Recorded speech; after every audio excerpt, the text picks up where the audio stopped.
Lei nº 13.457, de 18 de março de 2009. Dispõe sobre o processo administrativo tributário decorrente de lançamento de ofício, e dá outras providências. O Governador do Estado de São Paulo.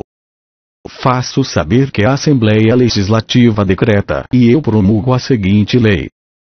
Título 1. Normas Gerais do Processo. Capítulo 1. Princípios e disposições gerais.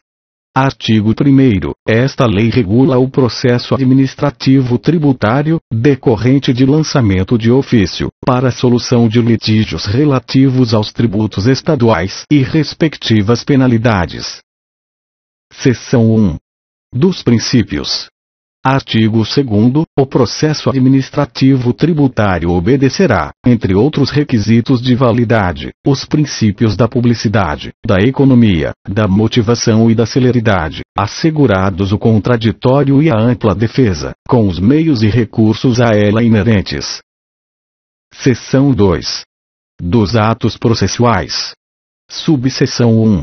Da forma. Artigo 3º. Os atos processuais não dependem de forma determinada, a não ser quando a legislação tributária expressamente a exigir, considerando-se válidos os atos que, realizados de outro modo, alcancem sua finalidade. Subseção 2. Do lugar. Artigo 4º. Os atos processuais serão praticados, em regra, na sede da repartição pública competente, durante o expediente normal. Parágrafo 1º. No interesse da instrução do processo e da celeridade processual, poderá ser facultada a prática de atos processuais em local e horário que não o referido no caput deste artigo, por ato normativo expedido pela administração ou por previsão de órgão de julgamento. Parágrafo 2º. Os atos processuais poderão ser praticados por meio eletrônico, nos termos do artigo 74 desta lei conforme dispuser a legislação. Subseção 3. Dos prazos. Artigo 5º. Os atos processuais serão realizados nos prazos estabelecidos nesta lei ou na legislação tributária. Parágrafo único. O prazo para a prática de ato processual a cargo da parte será de 5 dias quando este não for fixado na lei, no regulamento ou pela autoridade julgadora. Artigo 6º. Os prazos serão contínuos, excluindo-se, na sua contagem, o dia de início e incluindo-se o de vencimento. Parágrafo 1º. Os prazos fluem a partir do primeiro dia útil após a intimação, salvo disposição em contrário. Parágrafo 2º. Sempre que o vencimento ocorrer em dia em que não houver expediente normal na repartição em que corra o processo ou deva ser praticado o ato, os prazos serão prorrogados até o primeiro dia útil subsequente. Artigo 7º. Decorrido o prazo, extingue-se automaticamente o direito de praticar o ato, salvo se o interessado provar que não o realizou por justa causa. Parágrafo único. Reputa-se justa causa o evento imprevisto, alheio à vontade da parte, e que a impediu de praticar o ato por si ou por mandatário. Subseção 4. Das intimações. Artigo 8º. As intimações dos atos processuais serão efetuadas de ofício e deverão conter o nome e a qualificação do intimado, a identificação do auto de infração e do processo, a indicação de sua finalidade, bem como do prazo e do local para o seu atendimento. Artigo 9º. As intimações de que trata o artigo 8º desta lei serão realizadas por meio de publicação no Diário Oficial do Estado, contendo o nome do autuado e do procurador devidamente constituído nos autos. Parágrafo 1º. As intimações poderão ser feitas por meio eletrônico, na forma do estabelecido no título 3 desta lei conforme dispuser a legislação. Parágrafo 2º. Valendo-se de critérios de oportunidade e conveniência, a administração pública poderá implementar as intimações de modo pessoal, que será feita mediante ciência do interessado ou de seu representante habilitado, ou por intermédio de carta registrada, com aviso de recebimento, expedida para o endereço indicado pelo interessado.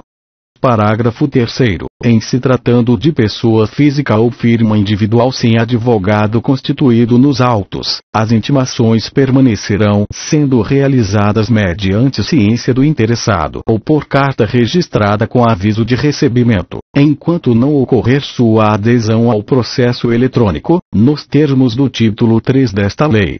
Parágrafo 4º. Considerar-se-á feita a intimação. 1. Se por edital, no 5º dia útil posterior ao da data de sua publicação. 2. Se por meio eletrônico, na forma do título 3 desta lei. 3. Se pessoal, na data da respectiva ciência. 4. Se por carta registrada, na data constante do aviso de recebimento. Subseção 5. Das nulidades. Artigo 10. A nulidade de qualquer ato só prejudica os posteriores que dele dependam diretamente. Parágrafo único. Quando a lei prescrever determinada forma, sob pena de nulidade, a decretação desta não pode ser requerida por quem lhe deu causa. Artigo 11. As incorreções ou omissões do auto de infração não acarretarão sua nulidade, quando nele constarem elementos suficientes para se determinar com segurança a natureza da infração e a pessoa do infrator.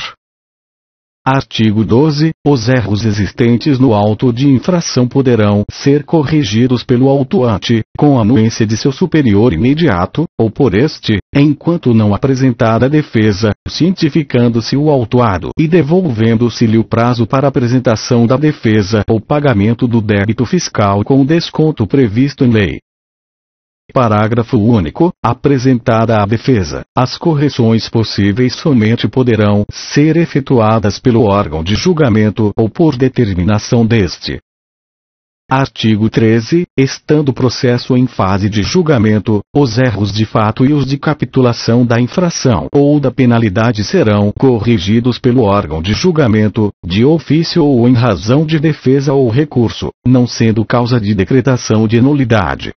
Parágrafo 1º. Quando da correção resultar penalidade de valor equivalente ou menos gravoso, será ressalvada ao interessado, expressamente, a possibilidade de efetuar o pagamento do débito fiscal no prazo de 30 dias, contados da intimação, com desconto igual ao que poderia ter usufruído no decurso do prazo previsto para a apresentação da defesa. Parágrafo 2º. A redução do débito fiscal exigido por meio de auto de infração, efetuada em decorrência de prova produzida nos autos, não caracteriza erro de fato. Artigo 14. O órgão de julgamento mandará suprir as irregularidades existentes no auto de infração, quando não puder efetuar a correção de ofício. Parágrafo 1º. As irregularidades que tiverem causado prejuízo à defesa, devidamente identificado e justificado, só acarretarão a nulidade dos atos que não puderem ser supridos ou retificados. Parágrafo 2º. Saneadas as irregularidades pela autoridade competente e tendo havido prejuízo à defesa, será devolvido ao autuado prazo de 30 dias para pagamento do débito fiscal com desconto previsto à época da lavratura do auto de infração, ou para apresentação da defesa, relativamente aos itens retificados. Artigo 15. A decisão de qualquer instância administrativa que contiver erro de fato será passível de retificação, devendo o processo ser submetido à apreciação do respectivo órgão de julgamento. Parágrafo 1º. O pedido de retificação deverá ser interposto no prazo de 30 dias contados da intimação da decisão retificanda, com a demonstração precisa do erro de fato apontado, não implicando suspensão ou interrupção de prazo para a interposição dos demais recursos previstos nesta lei. Parágrafo 2º. Compete ao delegado tributário de julgamento e ao presidente do Tribunal de Impostos e Taxas o exame de admissibilidade do pedido de retificação interposto, respectivamente, em face das decisões proferidas no âmbito das delegacias tributárias de julgamento e das decisões proferidas no âmbito do tribunal, determinando, se for o caso, o seu processamento. Parágrafo 3º. O pedido de retificação será distribuído para julgamento na forma estabelecida pelo regulamento ou regimento interno do tribunal. Seção 3. Das partes e dos seus procuradores. Artigo 16. Todo aquele que, de qualquer modo e em qualquer qualidade, atuar no processo, deve proceder com lealdade e boa-fé, sendo-lhe vedado empregar, oralmente ou por escrito, expressões injuriosas. Parágrafo único. Incumbe à autoridade judicante cassar a palavra daquele que, embora advertido, insistir no uso de expressões injuriosas, ou mandar riscá-las, quando escritas, de ofício ou a requerimento do ofendido. Artigo 17. Será concedida vista dos autos ao interessado ou representante habilitado, no recinto da repartição onde se encontrar o processo. Parágrafo 1º. A vista, que independe de pedido escrito, será aberta por termo lavrado nos autos, subscrito pelo servidor competente e pelo interessado ou representante habilitado. Parágrafo 2º. Sempre que solicitada, será fornecida, mediante pagamento de taxa, cópia do processo ao autuado ou a seu representante habilitado. Parágrafo 3º. Durante a fluência do prazo para apresentação de defesa ou interposição de recurso, ou quando o órgão de julgamento outorgar prazo para manifestação da parte, os autos do processo poderão ser retirados pelo advogado constituído pelo interessado para a vista fora da repartição, observadas as normas estabelecidas pela Secretaria da Fazenda. Parágrafo 4º. Não será concedida vista dos autos se os mesmos estiverem com a autoridade judicante designada para proferir a decisão, ou vista dos autos fora da repartição quando estiver aguardando a inclusão em pauta para julgamento. Seção 4. Das provas. Artigo 18. Todos os meios legais, bem como os moralmente legítimos obtidos de forma lícita, são hábeis para provar a verdade dos fatos controvertidos. Artigo 19. As provas deverão ser apresentadas juntamente com o auto de infração e com a defesa, salvo por motivo de força maior ou ocorrência de fato superveniente. Parágrafo único. Nas situações excepcionadas no caput deste artigo, que devem ser cabalmente demonstradas, será ouvida a parte contrária. Artigo 20. Não dependem de prova os fatos. Inciso 1. Afirmados por uma parte e confessados pela parte contrária. Inciso 2. Admitidos, no processo, como incontroversos. Artigo 21. A transcrição de documento eletrônico apresentada à guisa de instrução do auto de infração terá o mesmo valor probante do documento eletrônico transcrito, desde que, cumulativamente, inciso 1.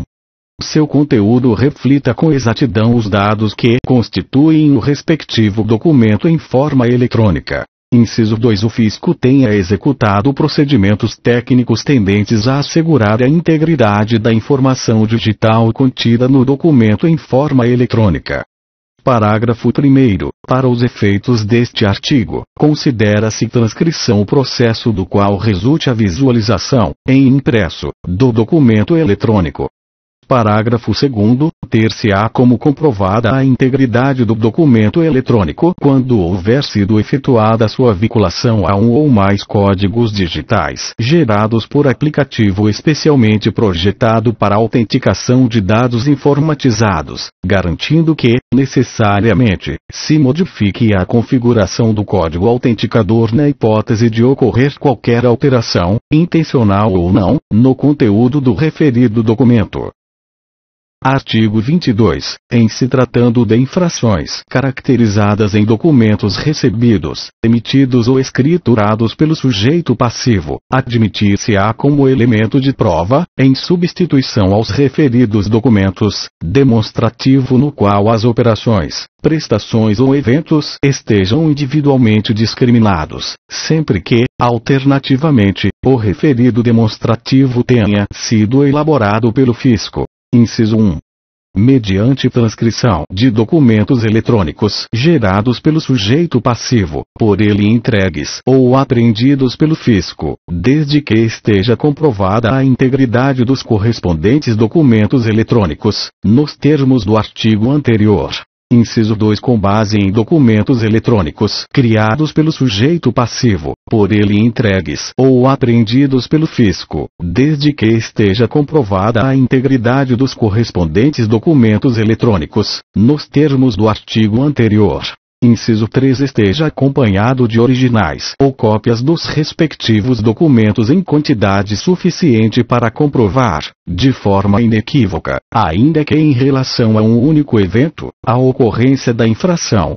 Parágrafo 1º. O sujeito passivo poderá contraditar o demonstrativo elaborado pelo fisco nos termos deste artigo, fazendo de forma objetiva, com indicação precisa do erro ou incorreção encontrados e com apresentação da correspondente comprovação, sob pena de se terem por exatos os dados nele constantes.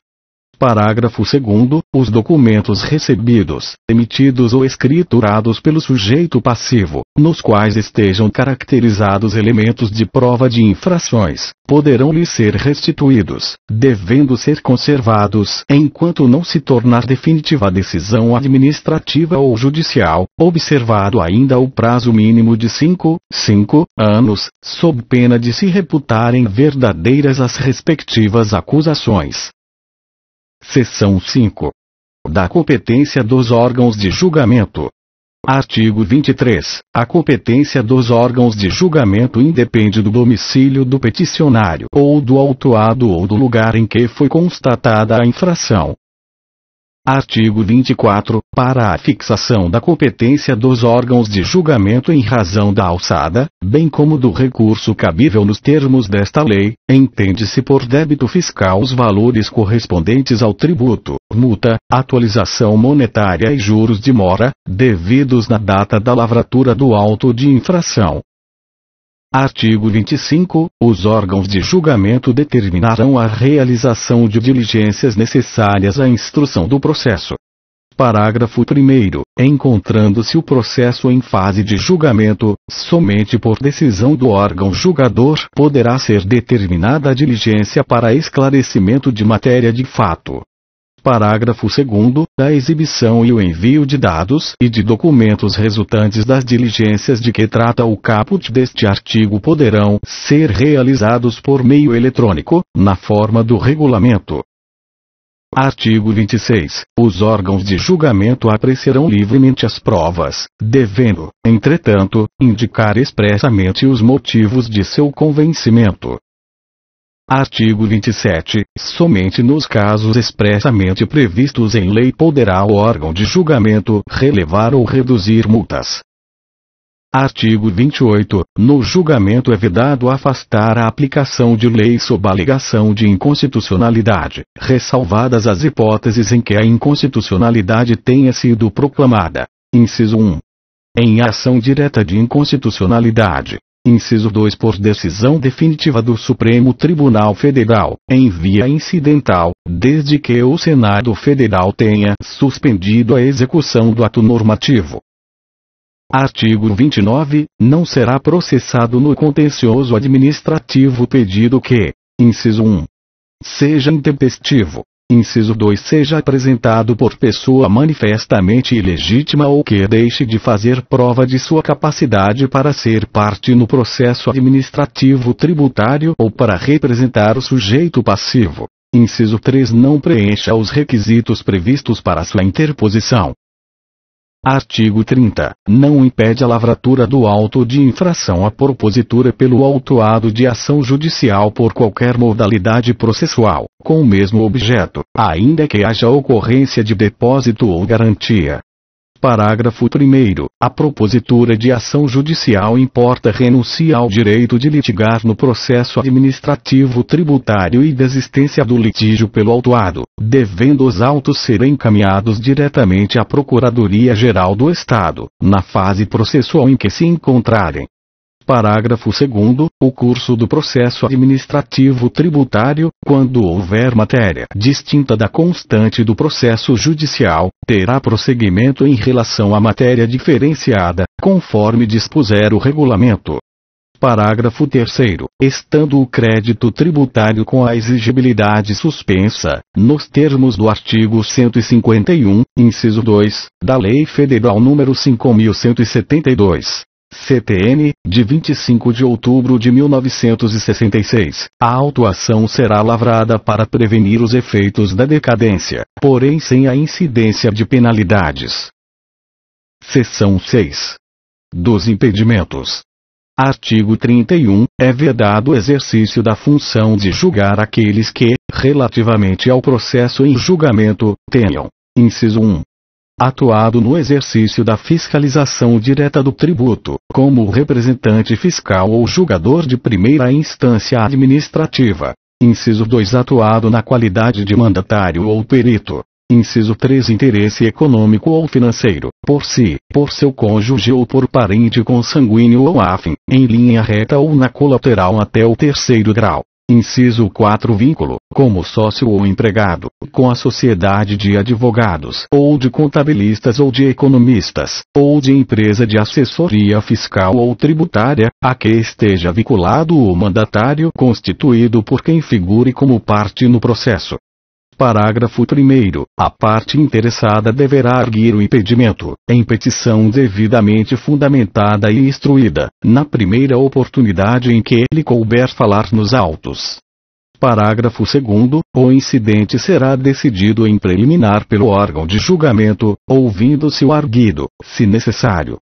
Parágrafo 3º. A autoridade judicante poderá declarar-se impedida por motivo de foro íntimo. Seção 7. Do depósito administrativo. Artigo 32. O autuado poderá fazer cessar, no todo ou em parte, a aplicação dos acréscimos de mora e de atualização monetária, desde que efetue o depósito da importância questionada em qualquer fase do processo administrativo tributário, conforme o disposto na legislação. Parágrafo 1º. Entende-se por importância questionada a exigida no respectivo auto de infração, com os acréscimos devidos até a data do depósito nos termos da legislação pertinente. Parágrafo 2º. As quantias depositadas receberão os mesmos acréscimos adotados para a atualização das cadernetas de poupança. Parágrafo 3º. A quantia depositada referente à exigência fiscal cancelada ou reduzida por decisão administrativa definitiva será devolvida ao contribuinte na proporção do cancelamento ou da redução. Parágrafo 4º. Mantido o auto de infração, ainda que parcialmente, em decisão administrativa definitiva, a quantia depositada será convertida em renda do Estado na forma do que restou decidido. Parágrafo 5º. Os acréscimos de que trata o parágrafo 2º deste artigo correrão até o mês do efetivo recebimento dos valores pelo autuado. Capítulo 2. Do procedimento na Delegacia Tributária de Julgamento.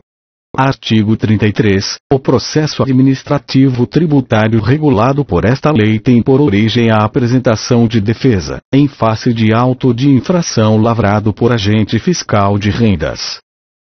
Artigo 34. O auto de infração conterá, obrigatoriamente, inciso 1, a identificação da repartição fiscal competente e o registro do dia, hora e local da lavratura. Inciso 2. A identificação do autuado. Inciso 3. A descrição do fato gerador da obrigação correspondente e das circunstâncias em que ocorreu. Inciso 4. A determinação da matéria tributável e o cálculo do montante do tributo devido e da penalidade cabível. Inciso 5. A indicação dos dispositivos normativos infringidos e dos relativos às penalidades cabíveis. Inciso 6. A indicação do prazo para cumprimento da exigência fiscal ou para apresentação da defesa. Inciso 7. O nome legível e a assinatura do agente fiscal de rendas autuante, dispensada esta quando grafada por meio eletrônico, nas situações expressamente previstas pela Secretaria da Fazenda. Parágrafo 1º. O auto de infração deve ser instruído com documentos, demonstrativos e demais elementos materiais comprobatórios da infração. Parágrafo 2º. Ao autuado será entregue uma via do auto de infração, mediante recibo, valendo como notificação, juntamente com cópia dos demonstrativos e demais documentos que o instruem, salvo daqueles cujos originais estejam em sua posse. Parágrafo 3º. Fundado em critérios de conveniência e oportunidade, o fisco poderá notificar o autuado da lavratura do auto de infração por meio de carta registrada com aviso de recebimento ou, na sua impossibilidade, mediante publicação de edital no Diário Oficial do Estado, observadas, no que couber, as normas do artigo 9º desta lei. Parágrafo 4º. Na hipótese do parágrafo 3º deste artigo, uma via do auto de infração e dos demonstrativos e documentos que o instruem serão expedidos para qualquer um dos endereços indicados pelo autuado ou, na hipótese de notificação via edital, ficarão sob a guarda da repartição fiscal a qual o autuado esteja vinculado. Parágrafo 5º. A lavratura do auto de infração e a sua instrução com demonstrativos e documentos poderão ser implementados em meio eletrônico, conforme previsto em regulamento. Artigo 35. Lavrado auto de infração, terão início, na forma estabelecida em regulamento, os procedimentos de cobrança administrativa, devendo o autuado ser notificado a recolher o débito fiscal, com o desconto de lei, quando houver, ou a apresentar defesa, por escrito, no prazo de 30 dias. Parágrafo 1º. Decorrido o prazo previsto no caput deste artigo sem que haja o recolhimento ou o acordo de parcelamento do débito fiscal ou a apresentação de defesa, o auto de infração será encaminhado à Delegacia Regional Tributária da circunscrição do autuado para sua ratificação pelo Delegado Regional Tributário. Parágrafo 2º. Após a ratificação do auto de infração, e encerrados os procedimentos de cobrança administrativa sem o devido recolhimento ou o acordo de parcelamento, o débito fiscal será inscrito na dívida ativa. Parágrafo 3º. Em caso de apresentação de defesa parcial, e não sendo recolhido ou parcelado o débito fiscal correspondente à exigência não impugnada, será formado o processo em apartado para os fins previstos nos parágrafos anteriores, consignando-se essa circunstância mediante termo no processo original. Parágrafo 4º. Considera-se parcial a defesa na qual o interessado não conteste, de forma expressa, um ou mais itens de acusação.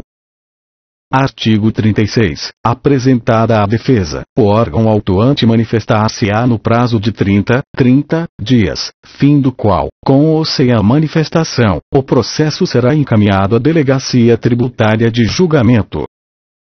Parágrafo único. Por ato normativo do coordenador da administração tributária, exceções a essa regra poderão ser estabelecidas, tendo em vista a conveniência de não haver manifestação do órgão autuante. Artigo 37. A defesa será apresentada na repartição pública competente, nela devendo constar: inciso 1. A autoridade a quem é dirigida. Inciso 2. A qualificação do autuado e a identificação do signatário. Inciso 3. As razões de fato e de direito sobre as quais se fundamenta. Parágrafo 1º. A defesa deverá ser instruída com os documentos, demonstrativos e demais elementos materiais destinados a comprovar as alegações feitas, inclusive laudos e pareceres técnicos que o autuado entender necessários para o pleno esclarecimento da matéria controvertida. Parágrafo 2º. A defesa de que trata o caput deste artigo poderá ser feita por meio eletrônico, conforme dispuser o regulamento. Parágrafo 3º. O julgamento da defesa será realizado nas delegacias tributárias de julgamento, independentemente da circunscrição de vinculação do contribuinte. Artigo 38. A decisão, devidamente fundamentada, será proferida por escrito, aplicando a legislação aos fatos apurados. Parágrafo único. A decisão poderá ser disponibilizada por meio eletrônico, na forma do regulamento. Artigo 39. Da decisão contrária à Fazenda Pública do Estado no julgamento da defesa, em que o débito fiscal exigido na data da lavratura do auto de infração corresponda até 5.000 unidades fiscais do Estado de São Paulo, UFESPs, haverá recurso de ofício para o delegado tributário de julgamento. Parágrafo 1º. O recurso de ofício poderá ser dispensado nas situações estabelecidas no regulamento. Parágrafo 2º. Apresentado o recurso de ofício, a representação fiscal manifestar-se-á no prazo de 60 dias, fim do qual, com ou sem a manifestação, o processo será encaminhado à Delegacia Tributária de Julgamento para intimar o contribuinte para contrarrazões, no prazo de 30 dias. Parágrafo 3º. O recurso de ofício será decidido por delegado tributário de julgamento, independentemente de qual seja a unidade de julgamento que proferiu a decisão recorrida. Artigo 40. Da decisão favorável à Fazenda Pública do Estado no julgamento da defesa, em que o débito fiscal exigido na data da lavratura do auto de infração corresponda até 5.000 UFESPs, poderá o autuado interpor recurso voluntário, dirigido ao delegado tributário de julgamento. Parágrafo 1º. O recurso voluntário será apresentado no prazo de 30 dias, por requerimento contendo nome e qualificação do recorrente, a identificação do processo e o pedido de nova decisão, com os respectivos fundamentos de fato e de direito. Parágrafo 2º. Admitido o recurso voluntário pelo delegado tributário de julgamento, será o processo encaminhado à representação fiscal para contrarrazões, no prazo de 60 dias, fim do qual, com ou sem a manifestação, o processo será devolvido à Delegacia Tributária de Julgamento. Parágrafo 3º. Exceções à regra do parágrafo 2º deste artigo poderão ser estabelecidas por ato normativo do coordenador da administração tributária, tendo em vista a conveniência de colher a manifestação do autuante. Parágrafo 4º. O recurso voluntário será decidido por delegado tributário de julgamento, independentemente de qual seja a unidade de julgamento que proferiu a decisão recorrida. Parágrafo 5º. O recurso voluntário poderá ser interposto por meio eletrônico, conforme dispuser o regulamento. Artigo 41. Na hipótese de cabimento de recurso de ofício e recurso voluntário contra a mesma decisão, ambos serão julgados em conjunto pelo delegado tributário de julgamento, observando-se os seguintes procedimentos. Inciso 1. O processo será encaminhado à representação fiscal para os procedimentos do parágrafo 2º do artigo 39 desta lei, intimando-se o autuado para, no prazo de 30 dias contados da intimação, apresentar contrarrazões e, em querendo, interpor recurso voluntário. Inciso 2. Havendo interposição de recurso voluntário pelo contribuinte, a representação fiscal poderá ofertar contrarrazões, observado o disposto no parágrafo 2º do artigo 40 desta lei. Capítulo 3. Do procedimento no Tribunal de Impostos e Taxas. Seção 1. Das disposições gerais. Artigo 42. Poderão ser interpostos perante o Tribunal de Impostos e Taxas os seguintes recursos. Inciso 1. Recurso de ofício de que trata o artigo 46 desta lei. Inciso 2. Recurso ordinário. Inciso 3. Recurso especial. Parágrafo 1º. A parte que aceitar expressa ou tacitamente a decisão não poderá recorrer. Parágrafo 2º. Considera-se aceitação tácita a prática de ato incompatível com a intenção de recorrer. Artigo 43. Salvo disposição em contrário, o prazo para interposição de recurso será de 30 dias, contados da intimação da decisão recorrível. Parágrafo único. Computar-se-á em dobro o prazo para recorrer, quando a parte vencida for a Fazenda Pública do Estado. Artigo 44. O interessado poderá fazer sustentação oral perante o Tribunal de Impostos e Taxas, na forma estabelecida em regulamento, desde que haja protestado, por escrito, no prazo previsto para a interposição de recurso ou para apresentação de contrarrazões, devendo ater-se à matéria de natureza própria do recurso. Parágrafo único. Havendo tal protesto, é direito do contribuinte tomar ciência da inclusão em pauta do processo com, no mínimo, 5 dias de antecedência da data da realização de sua sustentação oral. Artigo 45. Será indeferido o processamento do recurso que, inciso 1, seja intempestivo. Inciso 2. Seja apresentado por parte ilegítima ou irregularmente representada. Inciso 3. Contrária súmula do Tribunal de Impostos e Taxas. Inciso 4. Verse exclusivamente sobre questões não compreendidas na competência do Tribunal de Impostos e Taxas. Inciso 5. Não preencha os requisitos exigidos nesta lei para o seu processamento. Seção 2. Do recurso de ofício e do recurso ordinário.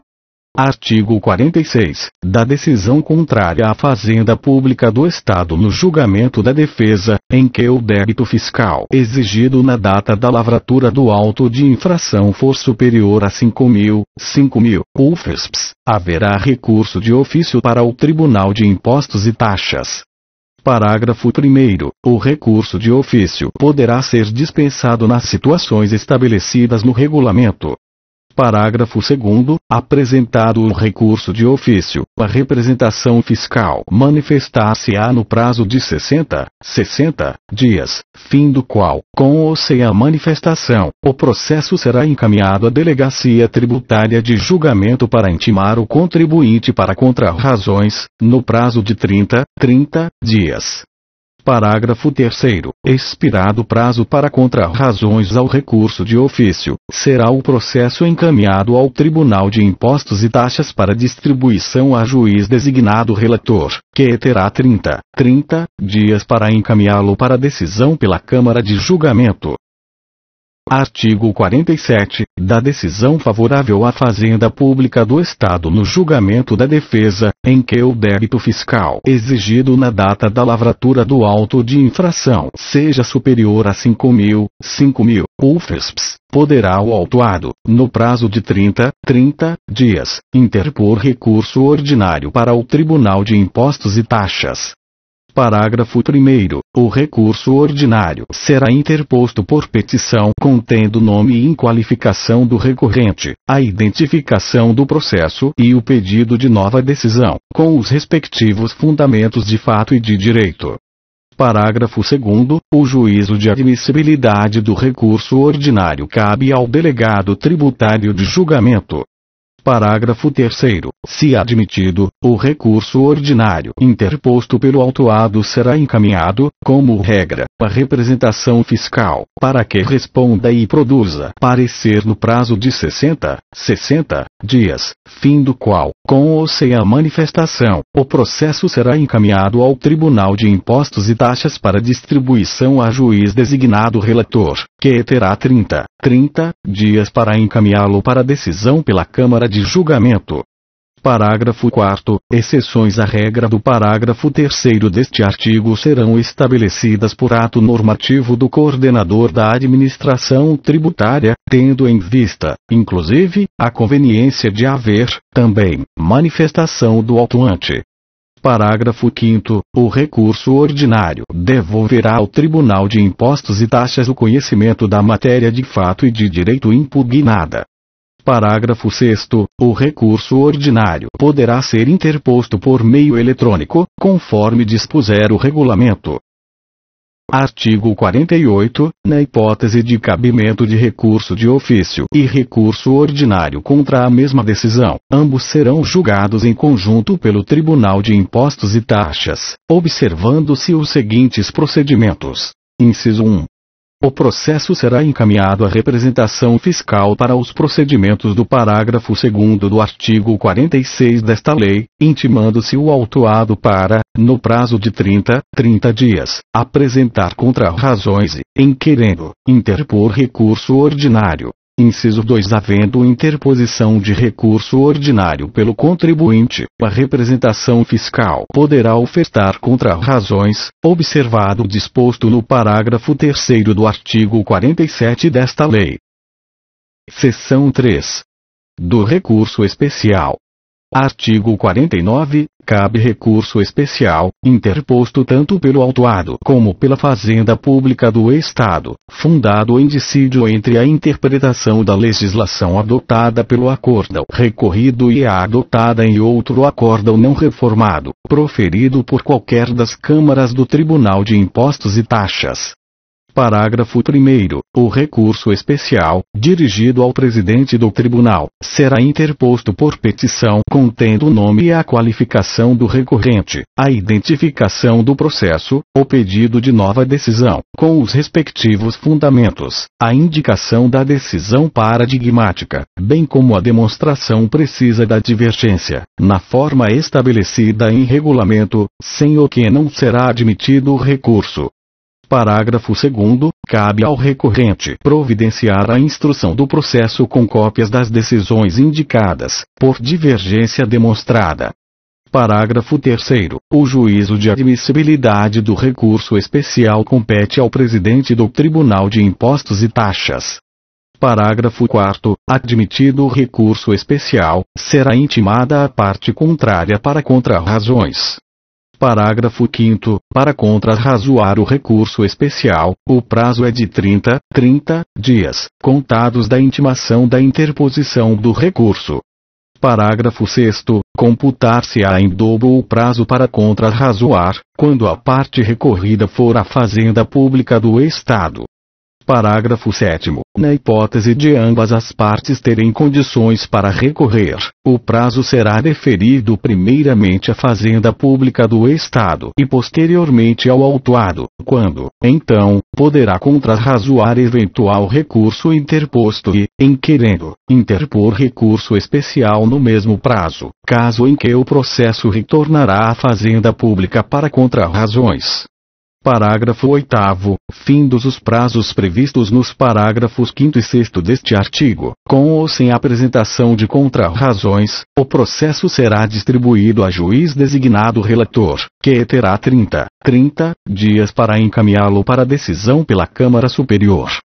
Parágrafo 9º. O recurso especial poderá ser interposto por meio eletrônico, conforme dispuser o regulamento. Seção 4. Da reforma dos julgados administrativos. Artigo 50. Cabe reforma da decisão contrária à Fazenda Pública do Estado, da qual não caiba a interposição de recurso, quando a decisão reformanda. Inciso 1. Afastar a aplicação da lei por inconstitucionalidade, observado o disposto no artigo 28 desta lei. Inciso 2. Adotar interpretação da legislação tributária divergente da adotada pela jurisprudência firmada nos tribunais judiciários. Artigo 51. A apresentação do pedido de reforma, no prazo de 60 dias, cabe à diretoria da representação fiscal, mediante petição fundamentada dirigida ao presidente do Tribunal de Impostos e Taxas, o qual exercerá o juízo de admissibilidade. Parágrafo 1º. Admitido o pedido de reforma, será intimada a parte contrária para que responda no prazo de 30 dias. Parágrafo 2º. Findo esse prazo, com ou sem apresentação de resposta, o processo será distribuído a juiz designado relator, que terá 30 dias para encaminhá-lo à Câmara Superior para decisão. Parágrafo 3º. O pedido de reforma poderá ser apresentado por meio eletrônico, conforme dispuser o regulamento. Seção 5. Das súmulas. Artigo 52. Por proposta do diretor da representação fiscal ou do presidente do Tribunal de Impostos e Taxas, acolhida pela Câmara Superior, em deliberação tomada por votos de, pelo menos, 3/4 do número total de juízes que a integram, a jurisprudência firmada pelo Tribunal de Impostos e Taxas será objeto de súmula, que terá caráter vinculante no âmbito dos órgãos de julgamento das delegacias tributárias de julgamento e do Tribunal de Impostos e Taxas. Parágrafo 1º. A proposta de súmula, após ser acolhida pela Câmara Superior, deverá ser encaminhada ao coordenador da administração tributária para referendo. Parágrafo 2º. A súmula poderá ser revista ou cancelada se contrariar a jurisprudência firmada nos tribunais do Poder Judiciário, obedecido ao disposto no caput e no parágrafo 1º deste artigo. Título 2. Os órgãos de julgamento e a representação fiscal. Capítulo 1. Dos órgãos de julgamento. Seção 1. Das delegacias tributárias de julgamento. Artigo 53. O julgamento da defesa, do recurso de ofício de que trata o artigo 39 desta lei do recurso voluntário será realizado em juízo singular, por servidores integrantes dos cargos de julgador tributário e de agente fiscal de rendas, lotados em órgãos subordinados às delegacias tributárias de julgamento, da estrutura da Coordenadoria da Administração Tributária da Secretaria da Fazenda, observado o disposto nesta lei. Parágrafo 1º. Na sede de cada delegacia tributária de julgamento será instalada uma unidade de julgamento. Parágrafo 2º. A critério da administração, poderá ser instalada a unidade de julgamento em município onde houver sede de delegacia regional tributária. Seção 2. Do Tribunal de Impostos e Taxas. Artigo 54. O Tribunal de Impostos e Taxas, TIT, órgão da estrutura da Coordenadoria da Administração Tributária da Secretaria da Fazenda, criado pelo Decreto nº 7.184, de 5 de junho de 1935, com sede na capital do Estado e jurisdição em todo o seu território, tem independência quanto à sua função judicante, sendo de suas atribuições: inciso 1. Julgar os recursos previstos no artigo 42 desta lei. Recurso de ofício, ordinário e especial. Inciso 2. Julgar o pedido de reforma dos julgados administrativos. Inciso 3. Acompanhar os trabalhos desenvolvidos pelos órgãos de julgamento das delegacias tributárias de julgamento, promovendo a interação procedimental e jurisprudencial entre eles. Inciso 4. Promover o cumprimento das metas de desempenho estabelecidas para maior celeridade da tramitação processual, no âmbito das delegacias tributárias de julgamento e do tribunal. Inciso 5. Representar ao coordenador da administração tributária, propondo a adoção de medidas tendentes ao aperfeiçoamento da legislação tributária e que objetivem, principalmente, a justiça fiscal e a conciliação dos interesses dos contribuintes com os da Fazenda Pública do Estado. Parágrafo único. As delegacias tributárias de julgamento são vinculadas ao tribunal, para que, sob gestão única, haja a interação jurisprudencial e procedimental entre elas, como estabelecido nesta lei. Artigo 55. O TIT compõe-se de: inciso 1. Presidência e vice-presidência. Inciso 2. Câmara Superior. Inciso 3. Câmaras julgadoras. Inciso 4. Secretaria. Artigo 56. O presidente e o vice-presidente do TIT, bem como os presidentes e vice-presidentes das câmaras julgadoras, serão designados por ato do coordenador da administração tributária, referendado pelo secretário da Fazenda. Artigo 57. A Câmara Superior será composta por 16 juízes, sendo 8 juízes servidores públicos e 8 juízes contribuintes, nomeados na forma desta lei. Parágrafo 1º. As sessões da Câmara Superior serão presididas pelo presidente do TIT e, na sua ausência, pelo vice-presidente. Parágrafo 2º. A Câmara Superior será composta por juízes distintos daqueles que compõem as demais câmaras. Parágrafo 3º. Os juízes da Câmara Superior serão escolhidos dentre os que tenham integrado o tribunal por ao menos dois mandatos. Artigo 58. Cabe à Câmara Superior elaborar e modificar o regimento interno do TIT, ad referendum do coordenador da administração tributária, bem como dirimir dúvidas na sua interpretação. Artigo 59. As câmaras julgadoras, em número de até 20, a ser estabelecido em regulamento, serão compostas, cada uma delas, de 2 juízes servidores públicos e 2 juízes contribuintes, nomeados na forma desta lei. Artigo 60. A substituição e o preenchimento de vagas nas câmaras serão disciplinados na forma do regulamento. Artigo 61. As decisões das câmaras serão tomadas por maioria de votos dos juízes presentes. Em caso de empate, prevalecerá o voto de qualidade do presidente da Câmara. Parágrafo único. As sessões serão realizadas com a presença mínima de 12 juízes dos 16, tratando-se de sessão da Câmara Superior.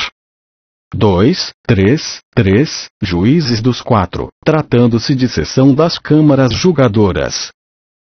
Artigo 62. Na sessão de julgamento, qualquer juiz ou a representação fiscal poderá solicitar vista dos autos, uma única vez, pelo prazo máximo de 15 dias.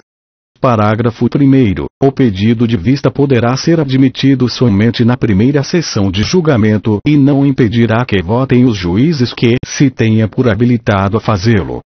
Parágrafo 2º. Quando houver mais de um pedido de vista, os autos serão mantidos na secretaria, correndo para todos o prazo de 15 dias previsto no caput deste artigo. Parágrafo 3º. O disposto no parágrafo anterior não se aplica quando houver pedido de vista da representação fiscal de apenas um juiz, podendo este retirar os autos da secretaria.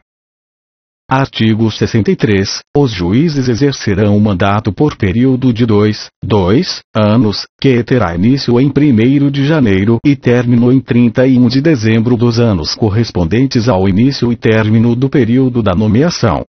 Parágrafo 1º. As nomeações dos juízes serão processadas antes do final do período anterior, sendo permitida a recondução. Parágrafo 2º. A distribuição dos juízes pelas câmaras, no início de cada período, e as alterações em seu decurso serão feitas pelo coordenador da administração tributária. Artigo 64. Os juízes servidores públicos, todos portadores de título universitário, serão nomeados pelo governador do Estado, dentre servidores da Secretaria da Fazenda e procuradores do Estado, especializados em questões tributárias, indicados pelo secretário da Fazenda. Parágrafo único. O número de procuradores do Estado, escolhidos dentre os integrantes da Procuradoria-Geral do Estado, será de 1/6 do número total dos juízes servidores públicos. Artigo 65. Os juízes contribuintes, todos portadores de título universitário, de reputação ilibada e reconhecida especialização em matéria tributária, com mais de 5 anos de efetiva atividade profissional no campo do direito, inclusive no magistério e na magistratura, serão nomeados pelo governador do Estado, dentre os indicados pelas entidades jurídicas ou de representação dos contribuintes. Parágrafo único. É vedada a nomeação para juiz contribuinte de servidor que esteja no exercício de função ou cargo público. Artigo 66. Os juízes servidores públicos servirão sob compromisso prestado no cargo, e os demais prestarão compromisso perante o coordenador da administração tributária, sendo por este empossados. Artigo 67. Será considerada sem efeito a nomeação para juiz do TIT daquele que não tenha tomado posse dentro do prazo de 30 dias, contados da data da publicação da respectiva nomeação no Diário Oficial do Estado. Artigo 68. Enquanto exercerem o mandato, os juízes nomeados não poderão postular, ou seja, requerer perante os órgãos de julgamento referidos nesta lei. Artigo 69. Perderá o mandato o juiz que, inciso 1. Usar, de qualquer forma, meios ilícitos para procrastinar o exame e julgamento de processos, ou que, no exercício do mandato, proceder com dolo ou fraude, praticar qualquer ato de favorecimento ou deixar de cumprir as disposições legais e regimentais a ele cometidas, sem prejuízo das sanções penais e administrativas, as últimas aplicáveis apenas aos servidores públicos. Perderá o mandato o juiz que, inciso 2. Retiver processos em seu poder além dos prazos estabelecidos para relatar, proferir voto ou para vista, sem motivo justificável. Perderá o mandato o juiz que, inciso 3. Recusar, omitir ou retardar, sem justo motivo, o recebimento de processos para relatória. Inciso 4. Faltar a mais de 3 sessões consecutivas ou 10 interpoladas, no mesmo exercício, salvo por motivo de moléstia, férias, licença e, se servidor público, por serviço autorizado fora da sede. Perderá o mandato o juiz que, inciso 5. Renunciar mediante pedido dirigido ao coordenador da administração tributária e por este acolhido. Perderá o mandato o juiz que, inciso 6. Aposentar-se, em se tratando de juiz servidor público. Inciso 7. Deixar de cumprir, sem motivo justificado, a meta mínima de produção semestral, estabelecida por resolução do secretário da Fazenda. Parágrafo único. A perda do mandato será declarada pelo coordenador da administração tributária.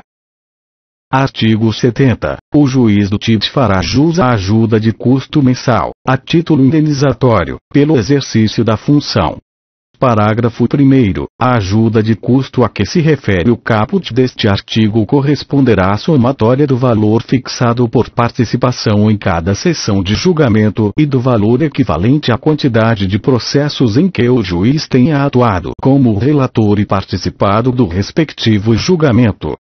Parágrafo 2º. Os valores a que se refere o parágrafo 1º deste artigo serão fixados em UFESPs, na seguinte conformidade: 1, 1,35, 1 inteiro e 35 centésimos, UFESP, por sessão de julgamento. 2, 13,36, 3 inteiros e 36 centésimos, UFESPs, por processo relatado e julgado. Parágrafo 3º. O valor total da ajuda de custo mensal de que trata o parágrafo 2º deste artigo não poderá exceder a 141,12, 141 inteiros e 12 centésimos, UFESPs.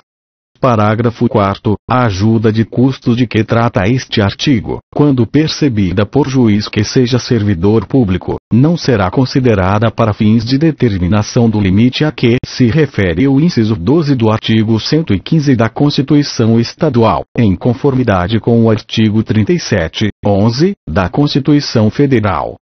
Parágrafo 5º. Não mais se aplica aos juízes do TIT a gratificação aos integrantes dos órgãos de deliberação coletiva, disposta no Decreto-Lei nº 152, de 18 de setembro de 1969, tendo em vista a ajuda de custo mensal instituída nos termos deste artigo. Artigo 71. O regulamento disciplinará o exercício, em tempo integral, por servidor público, das atividades de juiz do TIT. Capítulo 2. Da representação fiscal. Artigo 72. A representação fiscal, órgão subordinado diretamente à coordenadoria da administração tributária, tem por atribuições: inciso 1. Defender a legislação e os interesses da Fazenda Pública do Estado, no que se refere aos créditos tributários originários de auto de infração, no processo administrativo tributário. A representação fiscal tem por atribuições: Inciso 2. Propor ao coordenador da administração tributária a previsão de metas de desempenho, que objetivem maior celeridade processual em função do número de processos por julgar, do valor do crédito tributário reclamado ou da gravidade da infração capitulada. A representação fiscal tem por atribuições: inciso 3. Promover diligências para saneamento ou aperfeiçoamento da instrução do processo, quando necessário. A representação fiscal tem por atribuições: inciso 4. Manifestar-se sobre diligência realizada no prazo de 30 dias. Poderão ser estabelecidas exceções às regras deste inciso. Inciso 5. Interpor, pela Fazenda Pública do Estado, os recursos cabíveis. Poderão ser estabelecidas exceções às regras deste inciso. A representação fiscal tem por atribuições: inciso 6. Apresentar pedido de reforma do julgado administrativo. Poderão ser estabelecidas exceções às regras deste inciso. A representação fiscal tem por atribuições: inciso 7. Elaborar parecer em recurso de ofício. Poderão ser estabelecidas exceções às regras deste inciso. A representação fiscal tem por atribuições: inciso 8. Contrarrazoar o recurso interposto pelo autuado, produzindo parecer fundamentado sobre a procedência da reclamação tributária. Poderão ser estabelecidas exceções às regras deste inciso. A representação fiscal tem por atribuições: inciso 9. Zelar pela fiel execução das leis, dos decretos, regulamentos e atos normativos, emanados das autoridades competentes. A representação fiscal tem por atribuições: inciso 10. Verificar o cumprimento das metas de desempenho previstas, mediante a análise dos relatórios de produtividade referentes a processos julgados. A representação fiscal tem por atribuições: inciso 11. Propor ao presidente do TIT a adoção de medidas julgadas necessárias ao bom andamento dos trabalhos. A representação fiscal tem por atribuições: inciso 12. Comparecer às sessões das câmaras do TIT, de acordo com a oportunidade e conveniência da administração, a critério do diretor da representação fiscal, e tomar parte dos debates. Inciso 13. Requerer vista do processo. Parágrafo 1º. Poderão ser estabelecidas exceções às regras dos incisos 4 a 8 deste artigo por ato normativo do coordenador da administração tributária, mediante proposta do diretor da representação fiscal, com a dispensa das providências a que se referem esses dispositivos. Parágrafo 2º. A competência da diretoria da representação fiscal para a prática dos atos de sua atribuição independe de circunscrição. Artigo 73. Os representantes fiscais serão designados pelo coordenador da administração tributária dentre os integrantes da classe de agente fiscal de rendas. Parágrafo único. Um dos representantes fiscais será designado, cumulativamente, diretor da representação fiscal. Título 3. Da informatização do processo administrativo tributário. Capítulo 1. Disposições gerais. Artigo 74. O uso de meio eletrônico na tramitação dos processos administrativos tributários para a comunicação de atos e a transmissão de peças processuais será admitido nos termos desta lei. Parágrafo único. Para os fins desta lei, considera-se: 1. Meio eletrônico: qualquer forma de armazenamento ou tráfego de documentos e arquivos digitais.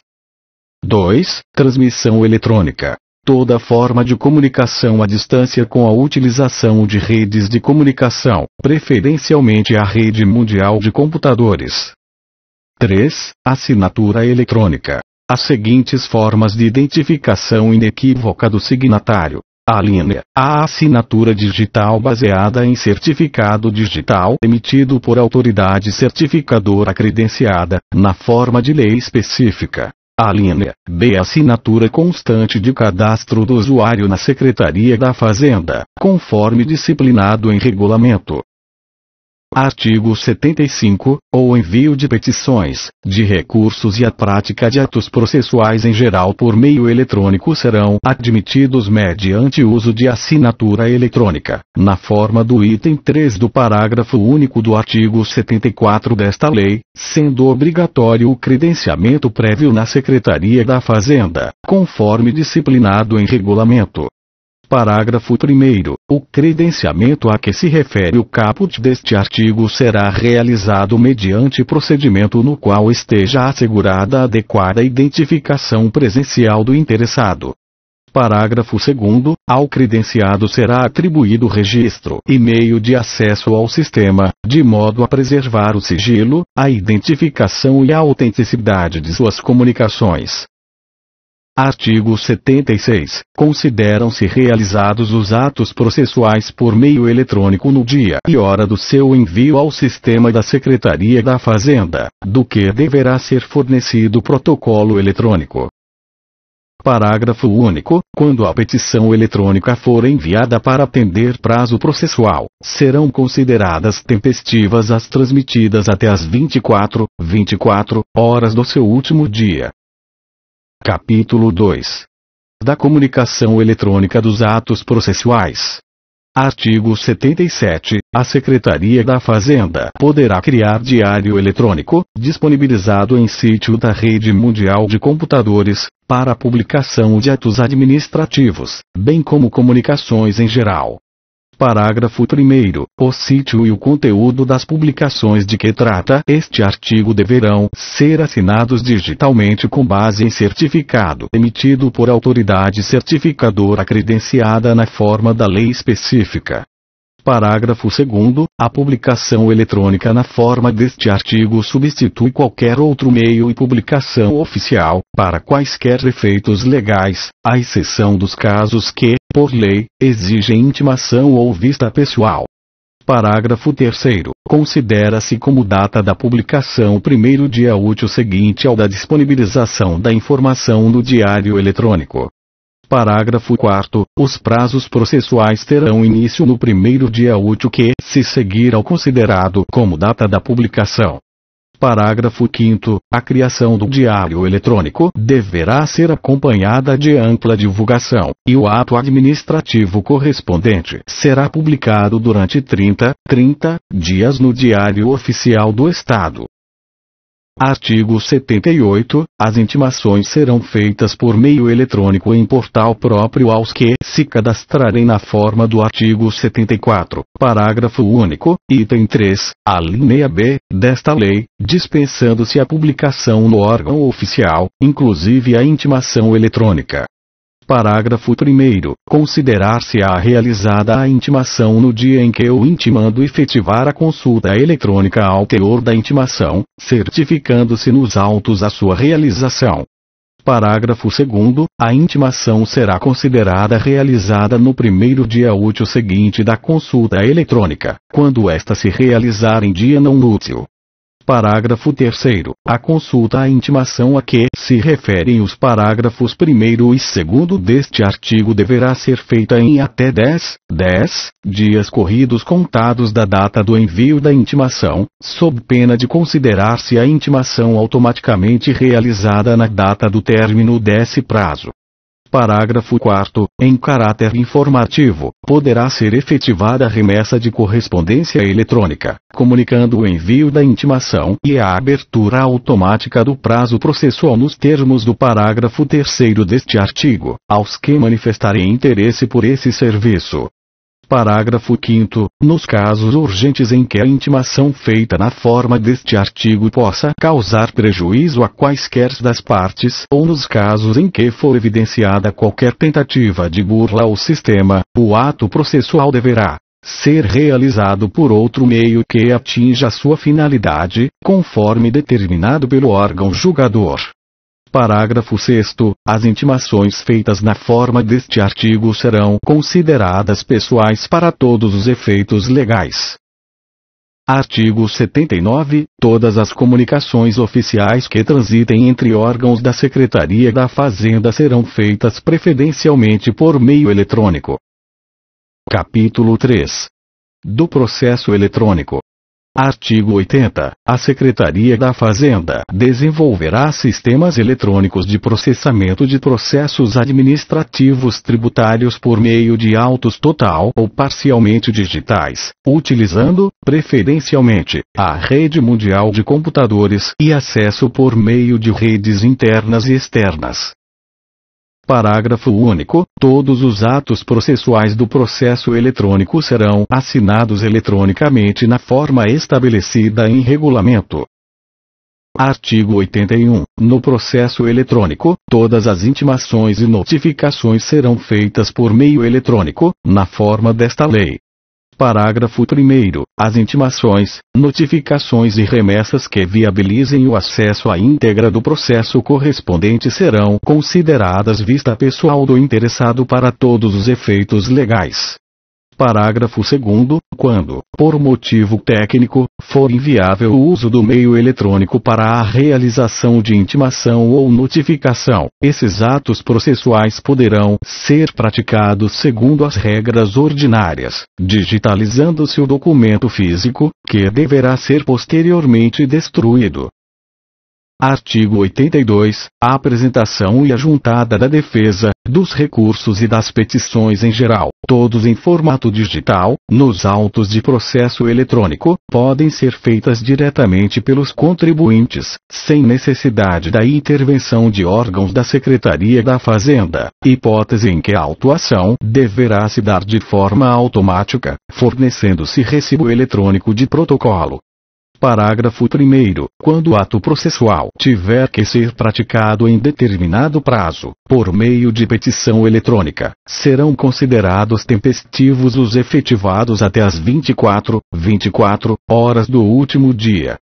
Parágrafo 2º. No caso do parágrafo 1º deste artigo, se o sistema da Secretaria da Fazenda se tornar indisponível por motivo técnico, o prazo fica automaticamente prorrogado para o primeiro dia útil seguinte à resolução do problema. Parágrafo 3º. Os órgãos da Secretaria da Fazenda deverão manter equipamentos de digitalização e de acesso à rede mundial de computadores à disposição dos interessados para protocolo eletrônico de peças processuais.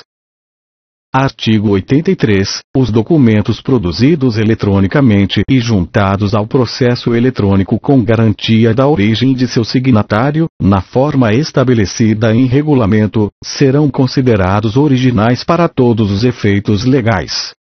Parágrafo 1º. Os extratos digitais e os documentos digitalizados e juntados aos autos pelos órgãos da Secretaria da Fazenda, pelos órgãos da Justiça e seus auxiliares, pelo Ministério Público e seus auxiliares, pelas Procuradorias das Fazendas Públicas, pelas autoridades policiais, pelas repartições públicas em geral e por advogados públicos e privados têm a mesma força probante dos originais, ressalvada a alegação motivada e fundamentada de adulteração antes ou durante o processo de digitalização. Parágrafo 2º. Os originais dos documentos digitalizados a que se refere o parágrafo 1º deste artigo deverão ser preservados pelo seu detentor até a data em que proferida a decisão irrecorrível, podendo ser requerida a sua juntada aos autos pelas partes e pelos órgãos de julgamento, a qualquer tempo. Parágrafo 3º. Os documentos cuja digitalização seja tecnicamente inviável devido ao grande volume ou por motivo de ilegibilidade deverão ser apresentados ao órgão da Secretaria da Fazenda competente no prazo de 10 dias contados do envio de petição eletrônica comunicando o fato, os quais serão devolvidos à parte após decisão irrecorrível. Parágrafo 4º. Os documentos digitalizados juntados em processo eletrônico somente estarão disponíveis para acesso por meio da rede externa para as respectivas partes processuais. Parágrafo 5º. Tratando-se de cópia digital de documento relevante à instrução do processo, o órgão julgador poderá determinar o seu depósito em órgão da Secretaria da Fazenda, na forma do regulamento. Artigo 84. A conservação dos autos do processo poderá ser efetuada total ou parcialmente por meio eletrônico. Parágrafo 1º. Os autos dos processos eletrônicos deverão ser protegidos por meio de sistemas de segurança de acesso e armazenados em meio que garanta a preservação e integridade dos dados, sendo dispensada a formação de autos suplementares. Parágrafo 2º. Os autos de processos eletrônicos que tiverem de ser remetidos a outros órgãos que não disponha de sistema compatível deverão, além de outros requisitos estabelecidos em regulamento: 1. Ser impressos em papel. 2. Ser autuados, mencionando-se a natureza do feito, o número de seu registro, os nomes das partes e a data do seu início, procedendo-se do mesmo modo quanto aos volumes que tiverem sido formados. 3. Ter todas as folhas dos autos numeradas e rubricadas pelo responsável pela autuação. 4. Ter os termos de juntada, vista, conclusão e outros semelhantes registrados em notas, datadas e rubricadas pelo responsável pela autuação. Parágrafo 3º. No caso do parágrafo 2º deste artigo, o responsável pela autuação certificará os autores ou a origem dos documentos produzidos nos autos, acrescentando a forma pela qual o banco de dados poderá ser acessado para aferir a autenticidade das peças e das respectivas assinaturas digitais. Parágrafo 4º. Feita a autuação na forma do disposto no parágrafo 2º deste artigo, o processo seguirá a tramitação estabelecida para os processos físicos. Parágrafo 5º. A digitalização de autos em mídia não digital, em tramitação ou já arquivados, será precedida de publicação de editais de intimações ou da intimação pessoal das partes e de seus procuradores, para que, no prazo preclusivo de 30 dias, manifestem-se sobre o desejo de manterem a guarda de algum dos documentos originais. Prazo preclusivo significa que, esgotando-o, perde-se o direito. Artigo 85. O órgão julgador poderá determinar que sejam realizados por meio eletrônico a exibição e o envio de dados e de documentos necessários à instrução do processo. Parágrafo único. O acesso aos dados e documentos de que trata este artigo dar-se-á por qualquer meio tecnológico disponível, preferencialmente o de menor custo, considerada sua eficiência. Título 4. Disposições finais e transitórias. Artigo 86. Durante os primeiros 180 dias de vigência desta lei, as disposições contidas no título 3 da presente lei, da informatização do processo administrativo tributário, não serão aplicadas ao contribuinte que, por escrito, optar expressamente por sua não utilização. Artigo 87. A administração tributária não executará procedimento fiscal e não lavrará auto de infração quando os custos claramente superarem a expectativa da correspondente receita, nos termos de instruções expedidas pela Secretaria da Fazenda. Artigo 88. O recolhimento integral do valor do débito fiscal, desde que certificado pelo fisco, extingue o processo em relação à correspondente existência. Parágrafo 1º. Para os efeitos deste artigo, considera-se débito fiscal o valor do tributo, da multa, da atualização monetária e dos juros de mora, calculados até a data do recolhimento. Parágrafo 2º. Sendo parcial ou insuficiente o recolhimento, o valor recolhido será objeto de imputação em pagamento, mediante a distribuição proporcional entre os componentes do débito, quando de sua liquidação. Artigo 89. Nenhum auto de infração ou processo dele decorrente poderá ser arquivado sem despacho fundamentado da autoridade competente. Artigo 90. Das decisões proferidas por autoridades administrativas, em matéria estranha à competência dos órgãos de julgamento de que trata esta lei, caberá recurso, uma única vez, dentro do prazo de 30 dias a contar da notificação do despacho, para a autoridade imediatamente superior a que houver proferido a decisão. Artigo 91. Os atos processuais terão sua forma, prazo e exercício regidos pela legislação processual em vigor na data em que se tenha iniciado a fluência do prazo para sua prática. Artigo 92. A administração, mediante a edição de atos normativos, poderá estabelecer outras disposições complementares aplicáveis ao processo administrativo tributário de que trata esta lei. Artigo 93. Não se compreendem na competência das delegacias tributárias de julgamento nem do TIT as questões relativas a: inciso 1. Pedidos de compensação ou de restituição de tributos e demais receitas. Inciso 2. Pedidos de reconhecimento de imunidade, isenção, não incidência e utilização de benefícios fiscais e regimes especiais. Inciso 3. Autorização para aproveitamento ou transferência de créditos. Parágrafo único. A atribuição para decidir questões relativas a pedidos de compensação ou restituição de tributos e demais receitas poderá ser conferida a órgãos de julgamento no âmbito da Delegacia Tributária de Julgamento, por ato do Poder Executivo. Artigo 94. A Secretaria do Tribunal terá o prazo de 180 dias para providenciar que as decisões proferidas a partir da publicação desta lei por todas as câmaras de julgamento do Tribunal sejam publicadas, na íntegra, em sítio na rede mundial de computadores. Artigo 95. As despesas oriundas da presente lei correrão à conta das dotações próprias consignadas no orçamento vigente da Secretaria da Fazenda.